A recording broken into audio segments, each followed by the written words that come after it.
everybody. We seem to be living through a revolution at the Trump inauguration, or maybe the word isn't revolution, a revolutionary reaction. We had that famous photo at the Trump inauguration of all the billionaires, the Zuckerbergs and the Musks and the Bezoses at the inauguration. And now, in the last couple of weeks, the billionaires, or at least the Trump administration, are getting rid of many federal government workers, all jobs, for example, certain aid agencies are being cut. The federal healthcare workers are being decimated. Lots of other significant changes. Andreessen Horowitz, the largest venture capital firm in Silicon Valley, just hired Daniel Penny, who was acquitted after choking a mentally ill subway passenger in New York City.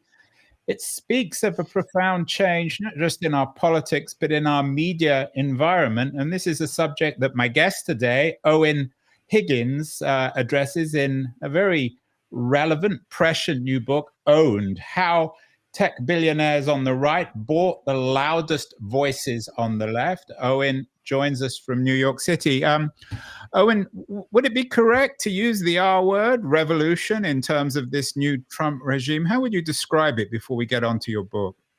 Yeah, I think that's probably right. Things have been moving very, very quickly.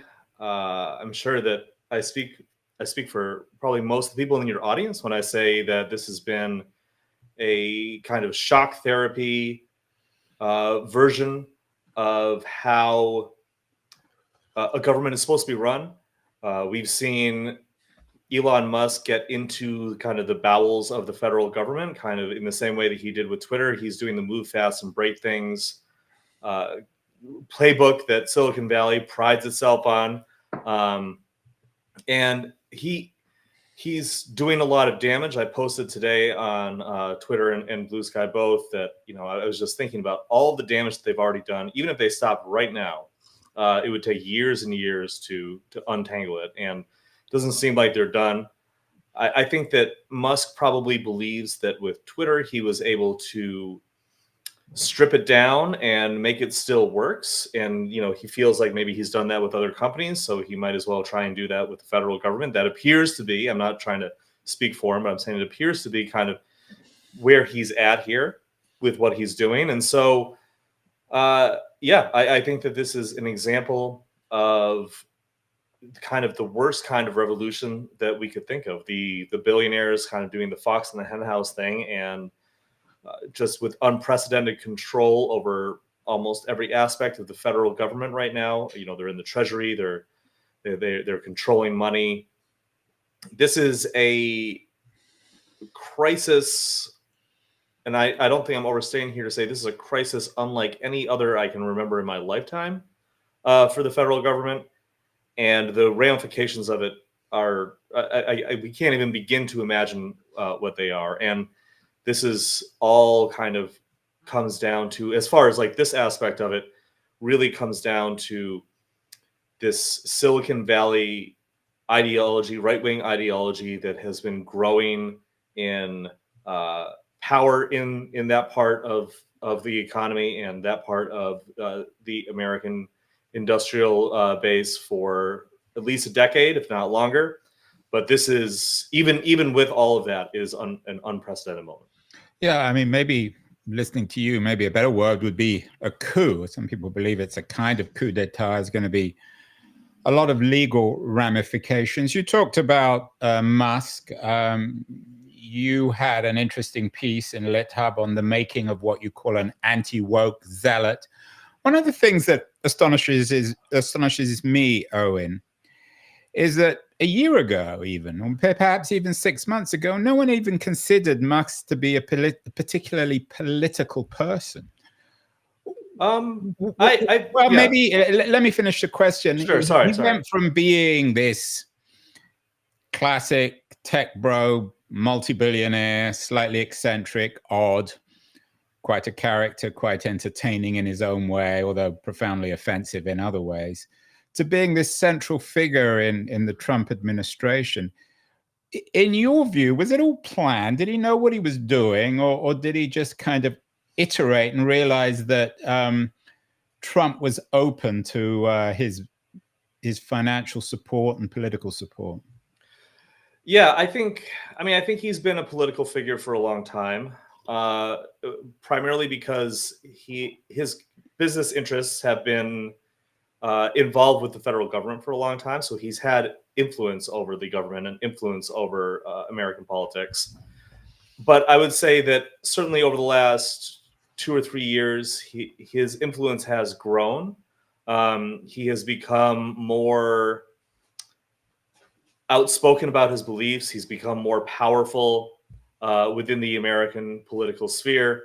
Buying Twitter in 2022. I mean, he had already kind of become red pilled, though, I think, at that point. I mean, he was already talking in this way. As I recount in the book, like there's a story from his wife from when they were first married, and they are, it's like their first dance, and he whispers in her ear, "I am the alpha in this relationship." This is like 1999, 2000.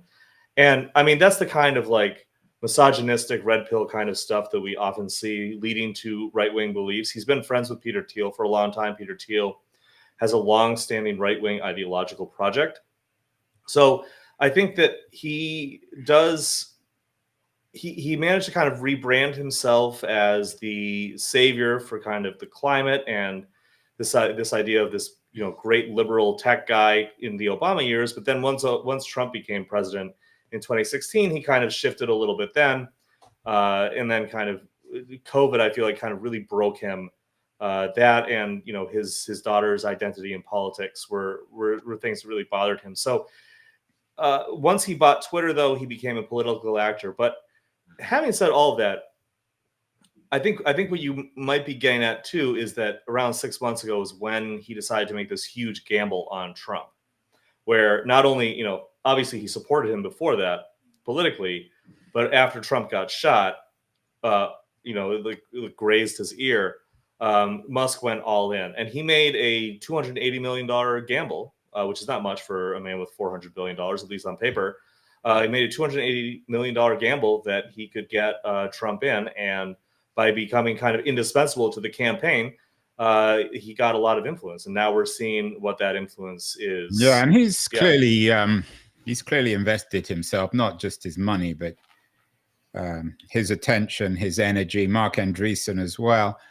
Tomorrow, I'm doing a show with Greg Beto, who's just co-written a book with Reid Hoffman on super agency. There are many people. I live in San Francisco. Most of San Francisco is a liberal city, as you know, super liberal city. Mm-hmm. Most of the people in tech in Silicon Valley, especially the large companies like Google, where my wife works, they're still, certainly, if not on the left, that they're liberals. To what extent do you believe that this shift is reflects the real colors of Silicon Valley, the real colors of tech, versus just a few super wealthy people like Thiel and Musk? Well, Thiel was always on the right. Thiel and Musk and Andreessen, but most of the other tech people, like Reid Hoffman, for example, who I think was perhaps the most powerful financial backer of the Harris campaign, Silicon Valley still remains a progressive town or a progressive community. Yeah, I mean, I think that is how they're generally seen, right? Certainly, the people who are staffing these companies tend to skew to the left. The people in charge have kind of, I think, always been conservative. If you go back decades, Malcolm Harris's Palo Alto book really delves into this. And he was on the show. It was a very entertaining book, and he's an entertaining fellow. Yeah, he I think goes into this in detail, but I'll just kind of drift off of that just to say that there has been a right-wing politics in Silicon Valley for a long time.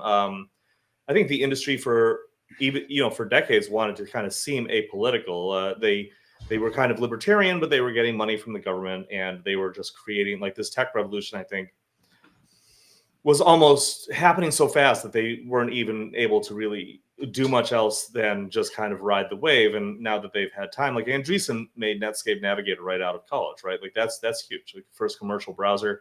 And then, he gets into it with Microsoft. And then by the end of, the 1990s, he's very rich, and he starts to, he reinvents himself as a venture capitalist. But I feel like he kind of had time to kind of get bored and kind of think about things. And he started to tilt to the right then, and has only gone further to the right. Thiel, as we've discussed, has been like this forever. So has David Sachs. Elon, questionable. I don't really know like what he believes, if anything. I So think what do you make of the narrative, really. Owen? Yeah. If that some people argue, and I do a weekly tech show with Keith Teare, I think this is his position, that the Democrats lost Silicon Valley, or they certainly lost people like Trump, Musk and Andreessen, by ignoring them, by not taking them seriously. For example, Biden didn't invite Musk to a very significant meeting on electric vehicles. Is there any truth to that, or is that just a fantasy, an appropriate excuse? Well, Andreessen certainly thinks that they betrayed a deal, right? He said that on podcasts. From my perspective, if the deal is that there's no oversight or regulation of Silicon Valley in exchange for them making products and getting filthy rich, I don't know what kind of a deal that really is. That seems to be their objection here. Musk wasn't invited to that summit because he was engaging in union busting. This wasn't because he was being slighted. It was because of an action he was taking that was antithetical to what the Biden administration wanted to put out at that point. So I think that if he is complaining about that, if that's like one of the reasons that he is upset, he should maybe like look in the mirror for like why that happened. Like there's a very clear, one-to-one reason here. As far as just a general betrayal of the deal that they had with them, I think that over the years, Silicon Valley has worked with Democrats and Republicans. So they maybe felt closer to Democrats because of the Clinton years, and then because of the Obama years, because they basically had free reign under those two presidencies. But I don't think that it is out of line for the government to regulate or have oversight over this massive industry. And of course, but the minute that they started to have a problem with Democrats, of course, Republicans were only too happy to step in. I mean, the whole thing with the right wing is that they like to say that, the big problem here is social media censorship, which is basically just feeling like, let me just finish my thought though, is feeling like, they like right-wing voices are being silenced on social media. Like that's the regulatory question here, rather than, this immense power that this industry has.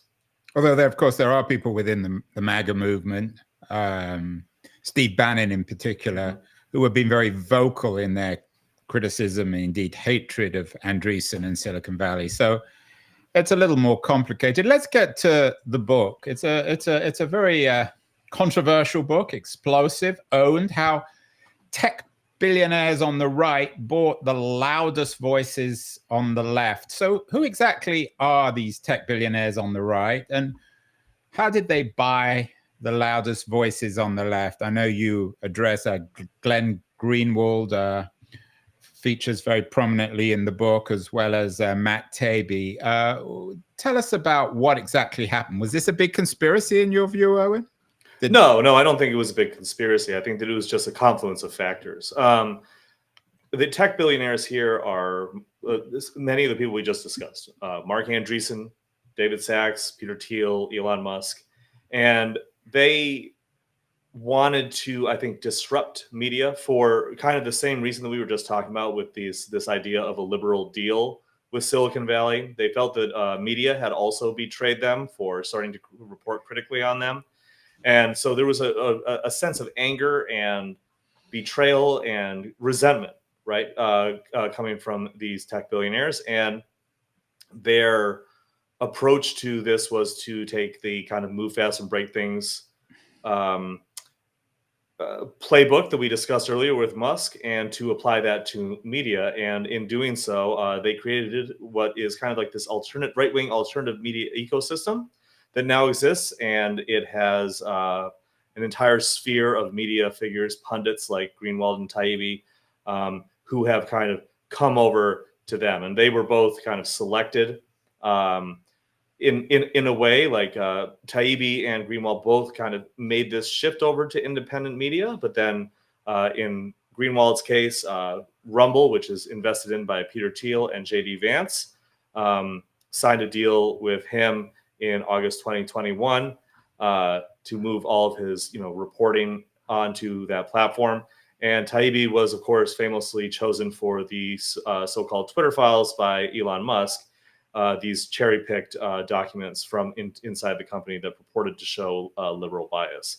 So these guys both benefited from the largesse of the tech companies I go into, or of these tech billionaires. I go into the kind of other kind of murky kind of ecosystem here, where they go and they speak at places and get paid to do that. They enjoy opportunities from all of these guys, and kind of in exchange they promote the kind of right-wing ideology that these. So this is quite a serious allegation. I mean, I did a little bit of just snooping around the internet before this conversation, Eoin.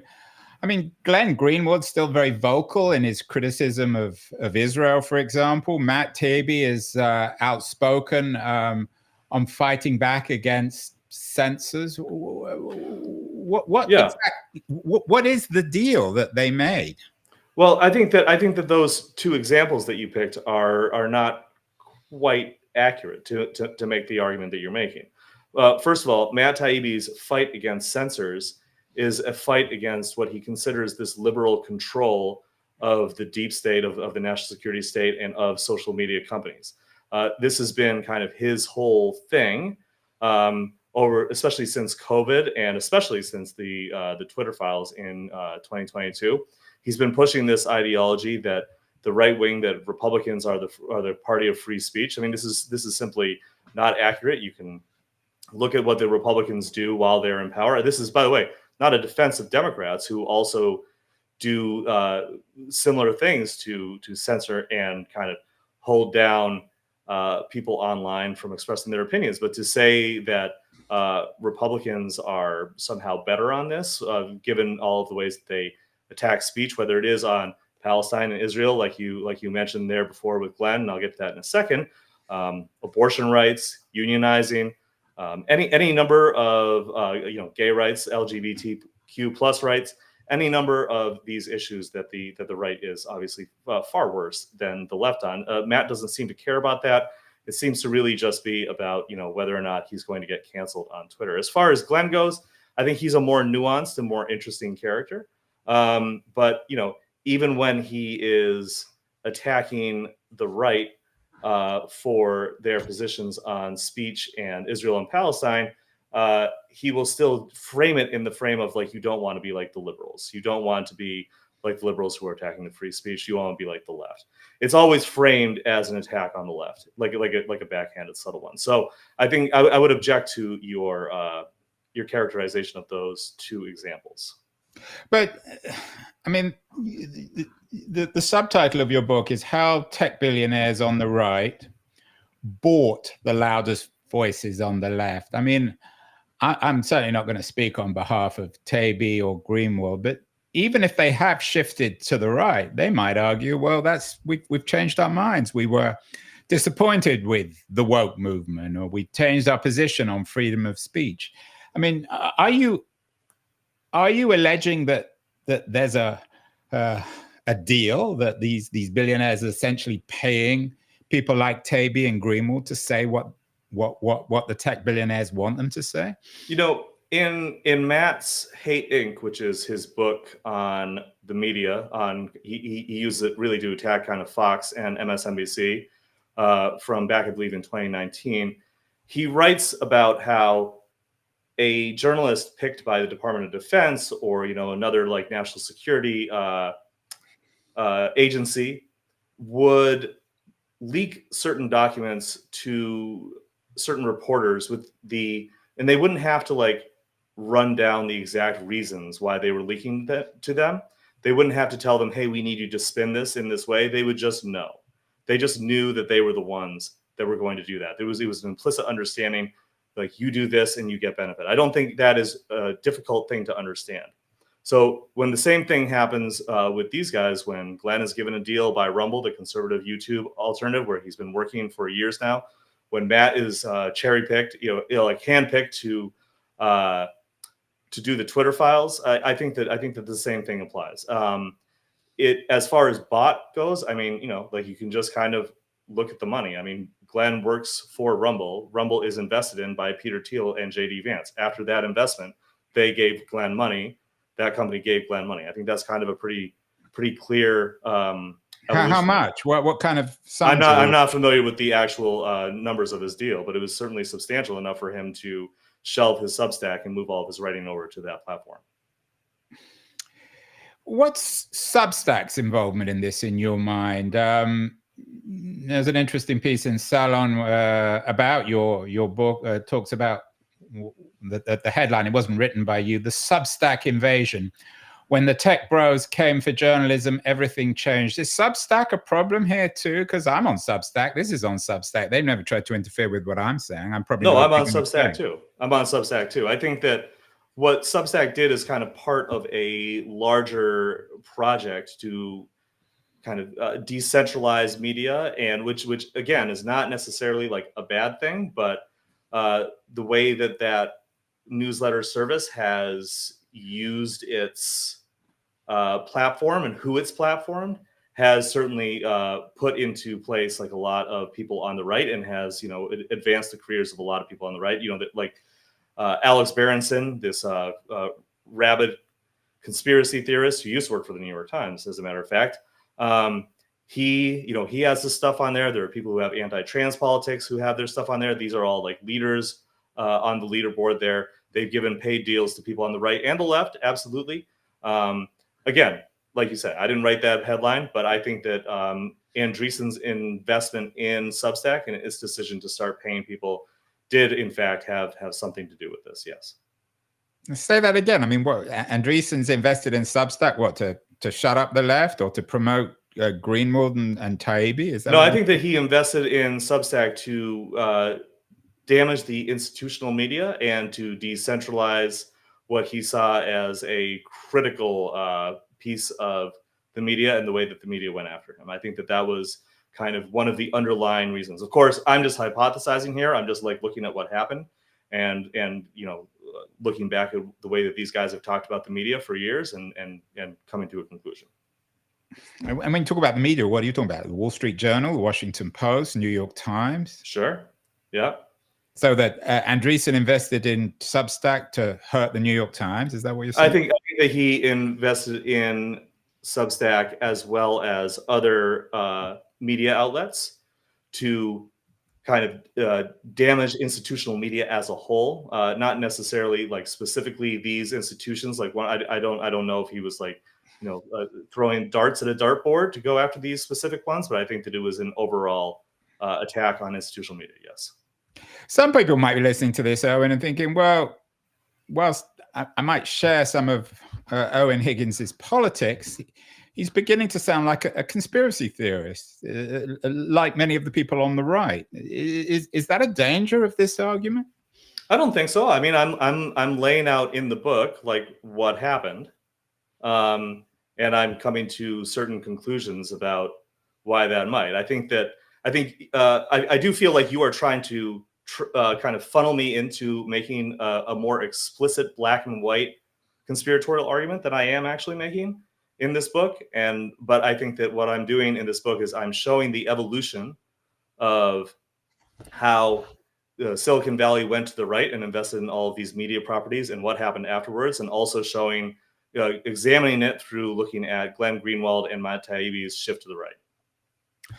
Do you have in your new book, and it's a fascinating book, do you have, in your view, at least a kind of a smoking gun? I mean, what's the most compelling evidence of what you're arguing? Do you have one anecdote, one example here?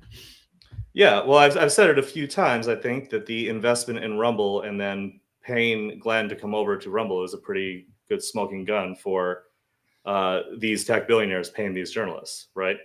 I've said that a number of times. I mean, I guess I'm a little confused of what you're looking for exactly. But tell me more about what Rumble is. Rumble is an alternative to YouTube, a conservative alternative to YouTube that kind of came to a lot of prominence in 2020 when Republican Congressman Devin Nunes began to use it, talking about how YouTube, in his view, was stifling conversations around COVID, and he moved over to Rumble, and that kind of began the exodus over to it from people on the right. It is understood as a conservative alternative. Of course, the people who run it say that it's just a free speech alternative, but the people who they give money to are pundits on the right. The general sense of the platform is on the right, and so it's pretty easily defined as conservative. Yes. But the logic here then is that anyone who would work for Rumble or the Wall Street Journal or any other right-wing paper or media is somehow being paid off. And it's the same sort of argument that I guess conservatives make about pundits who work on YouTube or the Guardian or the New York Times. I mean, you can work for something like Rumble or the New York Times or YouTube or X or any of these other platforms and maintain a political independence, can't you? Sure, but we're talking about Glenn's politics moving to the right as one part of the story.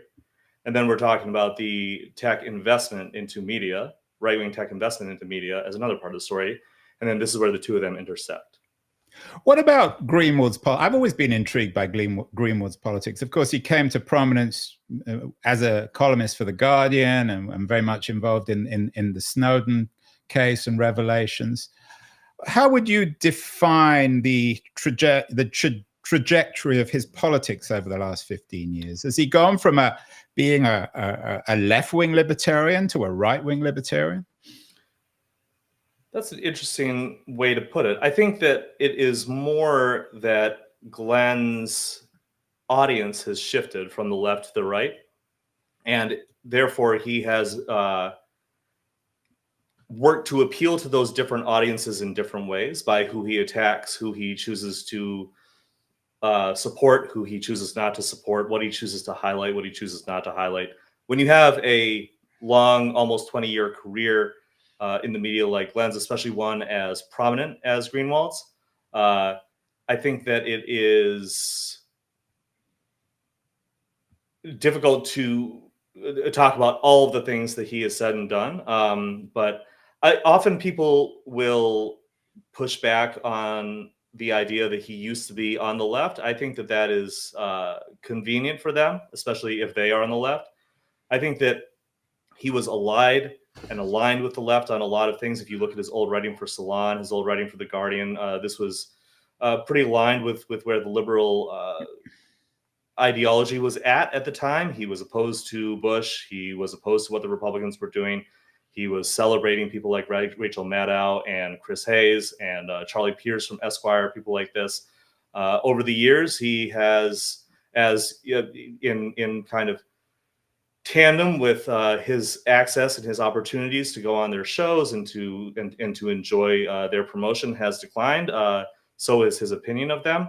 At the same time as his opportunities to go on Fox News, for example, have increased, his opinion of the right and conservatism has increased. You can kind of track this. It's not very difficult to. I did a study on my Substack, as we were talking about Substacks back in 2021, where I looked at the way that Glenn used to refer to Fox before they had him on, and the way that they used to refer to it, the way that he referred to it after they started having him on, and it's very obvious, like the line goes up. So you're suggesting that Greenwald is a little bit of a political opportunist, and that yes, he's following his own audience. His audience has shifted right, maybe from being left libertarians to right libertarians, and so Greenwald has essentially followed them to keep them happy. Sure. I mean, it's a complicated story. That's why I wrote a book about it. But to get all into all of it, but I think Russiagate had a lot to do with it. The way that Democrats reacted to the Russiagate scandal or the conspiracy theory. But I think that also I think at its base, I feel like he was probably angry with Democrats, and I mean, he says this in the book. He was upset with, because I spoke to him for it. He was upset with the way that liberals and Democrats reacted to Obama basically doing the same thing that Bush did during the war on terror, so-called war on terror, and that kind of, I think, began to isolate him from some people who within the liberal blogosphere he used to be close to. And by the time 2016 rolled around, Trump won. We then saw, Russiagate and the Democratic conspiracy theories, rather than kind of like dealing with what happened. That kind of, I think, began the big wedge that, and that was kind of the end of his time being a liberal media darling, and began his time becoming a conservative media darling. What about Taibbi? And in 2016, he wrote Insane Clown President Dispatches from the 2016 Circus. What is his political trajectory since 2016? Yeah, I mean, I think Matt was also frustrated by the focus on Russiagate. He wrote a lot about this.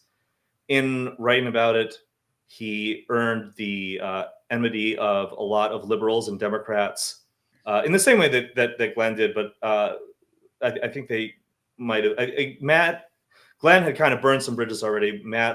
People were a little angrier with him. He wrote a book about Eric Garner and was about to go on tour for that in September 2017, when a lot of his past writings from his time in Russia resurfaced.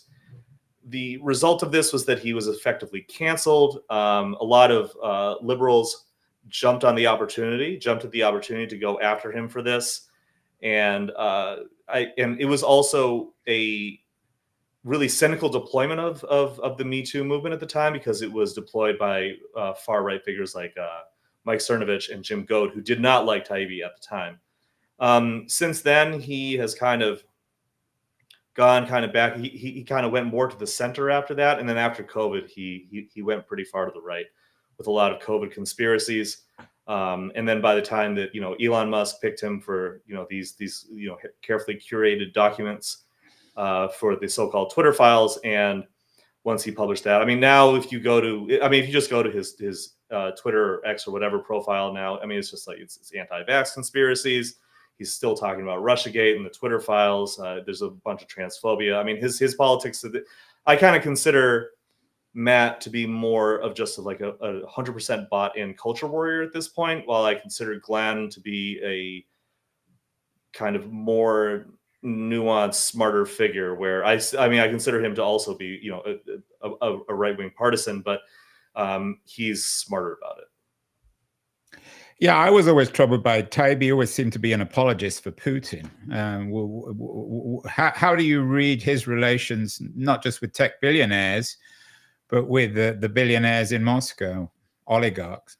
I don't really have much of an opinion on that. I mean, I think most of what he's written about Russia that I have read is, either from his days as an expat during the late 90s and early 2000s, or his writing about the Russiagate stuff in the media, largely of which I agree with. So I'm, I don't know how much of an apologist for Putin he is. I mean, the stuff that I've read of his that he has written, and again, I haven't read anything he's written about Russia in a while, but back around 2017, the stuff that he was writing was kind of more, or at least my interpretation of it was more kind of asking people to, maybe take a step back and think about this logically, and not see Vladimir Putin, behind every curtain. I'm not sure what he said about Ukraine, if he got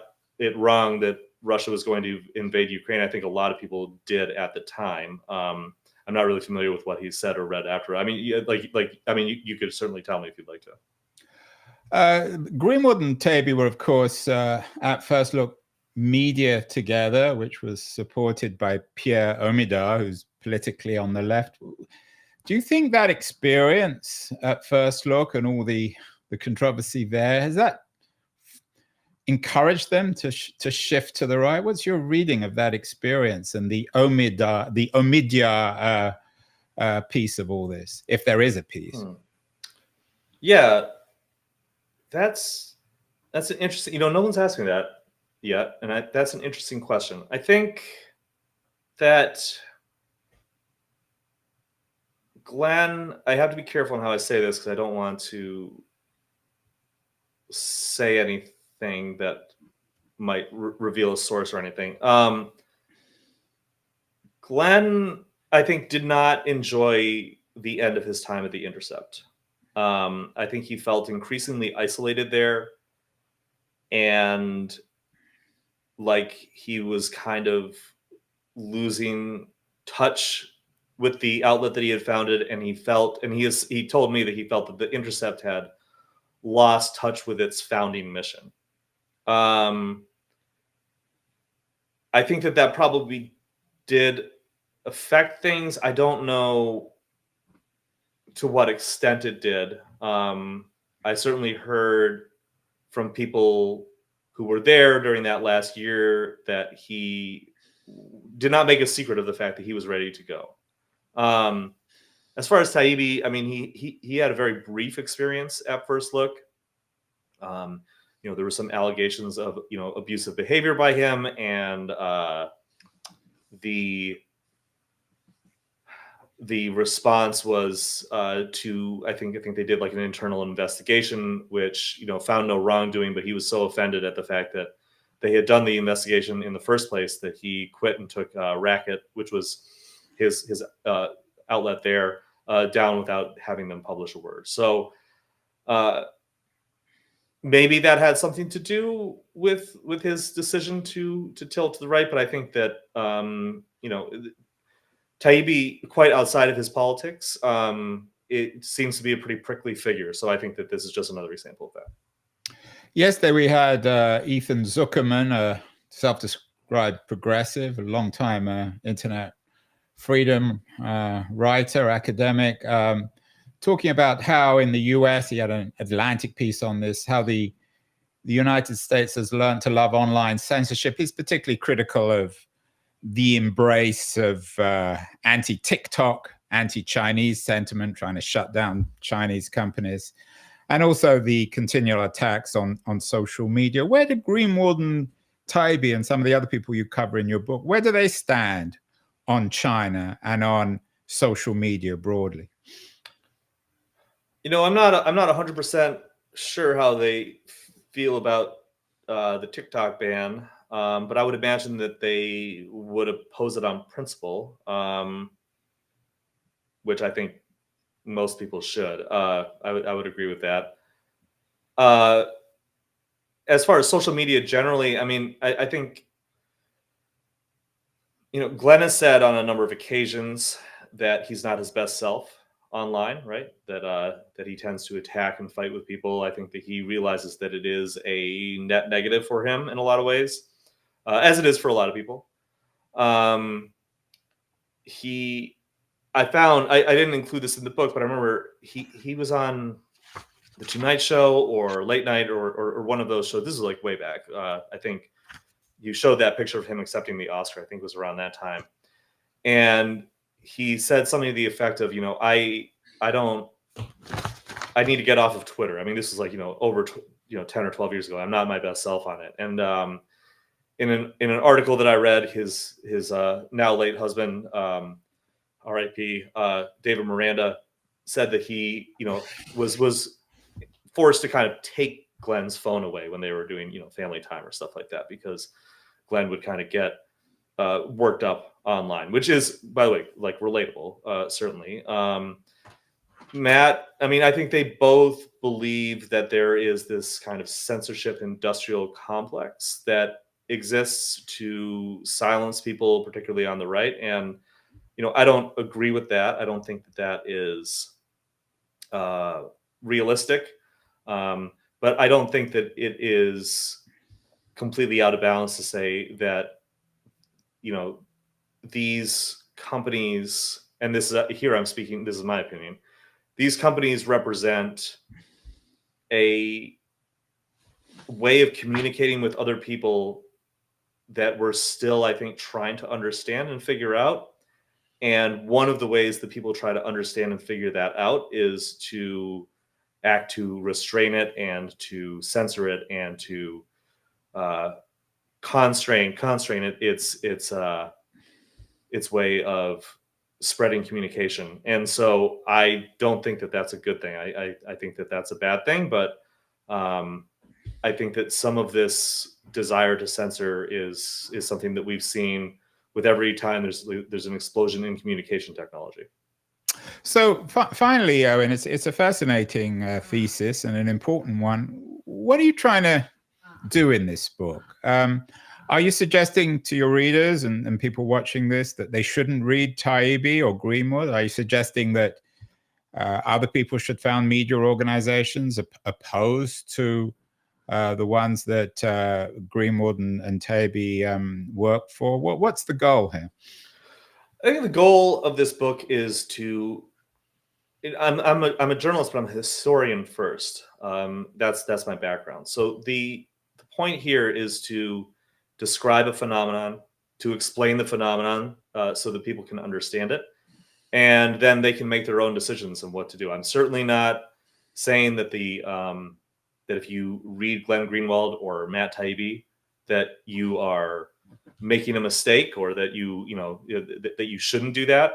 What I'm trying to do is just give a little more context for what you're engaging with and what you're reading and what you're, I guess in Glenn's case, watching more, because he does system update more than he writes at this point. But I'm just trying to offer people an explanation for what has happened, and especially given the kind of takeover of alternative media that we've seen from these tech billionaires, from the outlets and platforms that they are invested in. I think that it's important to understand who these people are and what their politics are. Yeah, it's an important message. So for people watching or listening and think, well, I read Greenwald and Taibbi, I need some antidotes. Who would you? I mean, obviously they need to read your book, Owned. How Tech Billionaires on the Right Bought the Loudest Voices on the Left. It's an important book. It's out this week. Who would you suggest people read to balance Greenwald and Taibbi and some of the other characters you bring up in your book?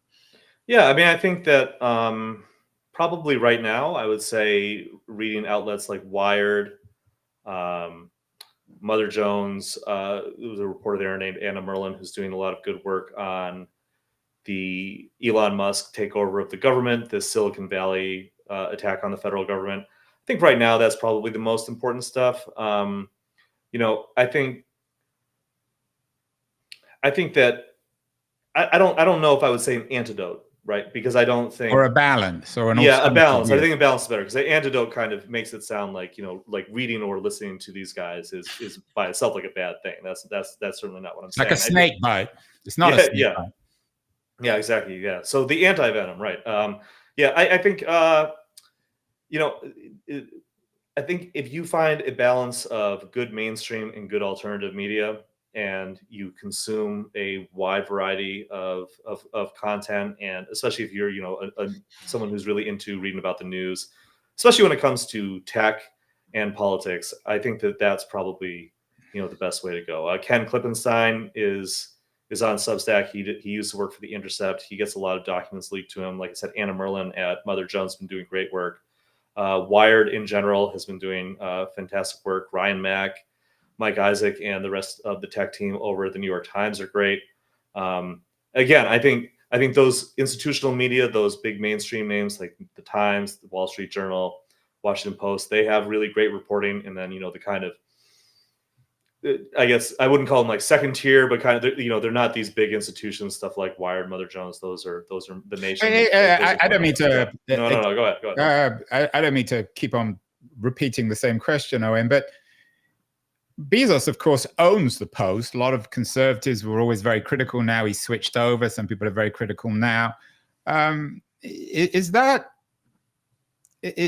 compatible with the argument, given that you're promoting people who work for the Post that's owned by Bezos? Does that perhaps suggest that media isn't quite as simple as owners paying their writers or stars to promote a certain ideological agenda? Well, sure. I think I made a nuanced argument both in the book and in this conversation. And I think that nuance exists. I think that people who read the post should understand that Bezos is somebody who owns it and made that intervention into their endorsement process in November, attended the inauguration as you're showing there on screen. But there are journalists there. Evan Hill comes to mind, who does a lot of great kind of video analysis reporting. There are good reporters at these institutions, even if these institutions are owned by people who perhaps are not ideal. Yeah, you could say the same, of course, about the Murdoch papers, particularly the Wall Street Journal. Well, Eoin Higgins, an important new voice, not new voice, old voice, new book, Owned, how tech billionaires on the right bought the loudest voices on the left. A must read. Thank you so much. Best of luck, Eoin. We'll get you back on the show. Still lots to discuss. Absolutely. Thank you. Can I step on the